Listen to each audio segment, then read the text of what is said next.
அம்மை நோய் வராம இருக்க யாருகிட்ட போய் வேண்டுனாங்க நம்ம ஆளுங்கன்னா, மழை கடவுளா இருக்கிற மாரியம்மன் வேண்டுனாங்க. தாயே மழை பெய்யறத மறந்துடாத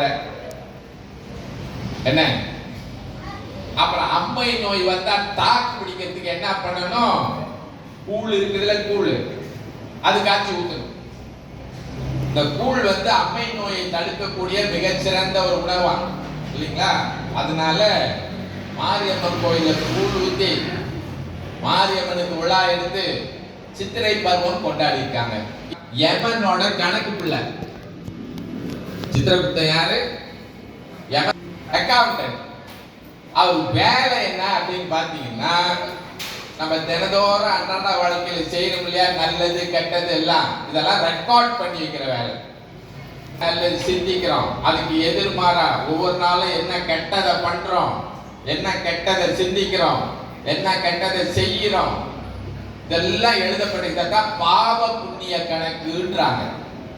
ஏப்பா சித்திரகுப்தா, தர்மலிங்க கணக்கு எப்படி இருக்கு வாசி அப்படின்னு. சாமி, இந்த படுவாவி இந்த வருஷம் பூரா இந்த ஆளு என்ன 108 தீமை செஞ்சிருக்கிறாரு. எத்தனை நல்லது பார்த்து செஞ்சிருக்காரு? 8 தான் சாமி செஞ்சிருக்காரு. சரி பரவாயில்ல, இருக்கும் அந்த ஆளுக்கு அப்படின்னு. என்ன புரியுதுங்களா? நாவுக்கரசர் ரொம்ப அருமையா சொல்றாரு. தொழுது தூமலர் தூவி துதித்து நின்றாரையும், அழுது காமுற்று அரற்று நின்றாரையும், என்ன பொழுதை, ரொம்ப அருமையான பாட்டு. அவர் சொல்றாரு, பொழுது போக்கி புறக்கணிப்பாரையும் எழுதும் கீழ்கணக்கு இன்னம்பர் ஈசனே. திருக்கு மேல துதித்து நின்றாரையும், நம்ம நிற்கும் போது அவங்க உங்களுக்கு பூஜை எல்லாம் பண்ணுவாங்க, நம்ம வேலை என்ன பண்ண, நமக்கு தெரிஞ்ச மந்திரங்கள் சொல்லணுமா. அப்புறம் அழுது காமுற்று அரட்டுகிறாரையும். அழுதுனா என்னன்னா, எப்பதான் இந்த புறவிலேருந்து எனக்கு விடுதலை கொடுக்க போறேன். ஆமா தானே? இல்ல இப்ப இந்த உட்கார்ந்து இருக்கிற தாய்மாரெல்லாம் கேளுங்க, மத்தியானத்துக்கு அவங்களாம் என்ன பண்ண போறாங்களோ தெரியலையே அப்படின்னு தானே யோசிச்சு வந்திருப்பீங்க.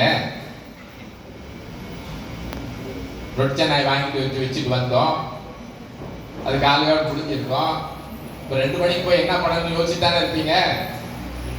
ஆமா தானே? இல்ல நம்ம சாப்பிட்டு போயிடலாம் திருவிழால, பரவாயில்ல. வீட்டுல என்ன பண்றது? டேய் நான் பாக்குறேன், இந்த பழசு ஏதாவது ஐஸ் பண்ணி எடுத்தா சூடாக்கி சாப்பிட்டுருங்க.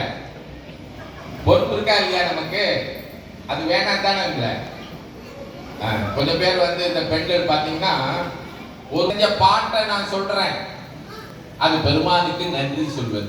இப்படி நன்றி சொல்கின்ற போது நம்மள அறியாம அழுக வருமா. அழுது காமுற்று அரற்றுகின்றாரையும். அடுத்து ஒரு வரி சொன்னாரு. என்ன வரி சொன்னாரு? கோயிலுக்கு வராம ஜாலி ஜிம்கானான்னு கொஞ்சம் பேர் இருக்குது பாத்தீங்களா? இப்ப கூட கோயிலுக்கு போனா ரொம்ப பேர் சாமி கும்பிடுறது மூலையில ஒரு போனை வச்சுக்கிட்டு அவன் பாட்டு தட்டிக்கிட்டு இருக்கிறான்.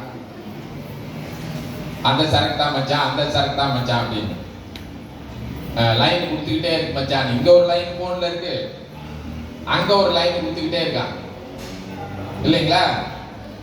அது ஒரு கூட்டம். கோயிலுக்கு வந்து அப்ப அதான் சொல்றாரு, உசுராய் இருக்கும் போது நோ டைம்னு சொல்லி சாமி கும்பிடாம கோயிலுக்கு போகாம ஆட்டம் பாட்டம்னு இருக்கு பாத்தீங்களா? அதெல்லாம் வினையை தேடிதான். இப்பவே அட்வான்ஸ் புக்கிங். அப்ப பிறகு வேணாண்டான்னு சொல்லிட்டு இருக்கோம். இந்த தொல்லையெல்லாம் எப்படி சமாளிக்கிறதுன்னு. கோயிலுக்கே வரலன்னு வச்சீங்க, அப்ப என்ன ஆகி போச்சு? சாமியே கும்பிடலன்னு வச்சீங்க, என்ன ஆகி போச்சு அப்படின்னு சொன்னா, இன்னும் பல பல பிறவியில நாம துன்பப்பட வேண்டி வந்துடணும். இதையெல்லாம் எழுதும் கீழ்கணக்கு இன்னம்பர் ஈசன். கடவுள் எழுதி வச்சுக்குவாங்க. யாருக்கு வேலை கொடுத்துருக்குது? சித்திரகுப்தனுக்கு. இந்த சித்திரகுப்தனுக்கு எங்கேயாவது சிலை இருக்கான்னா காஞ்சிபுரத்துக்கு போனா பார்க்கலாம். காஞ்சிபுரத்துல அவருக்குன்னு தனியா ஒரு கோயில் இருக்கு, கையில ஏடு வச்சிருப்பாரு. உற்சவ திருமேனி அதுல ஏடு வச்சிருப்பாரு சித்திரகுப்தன்.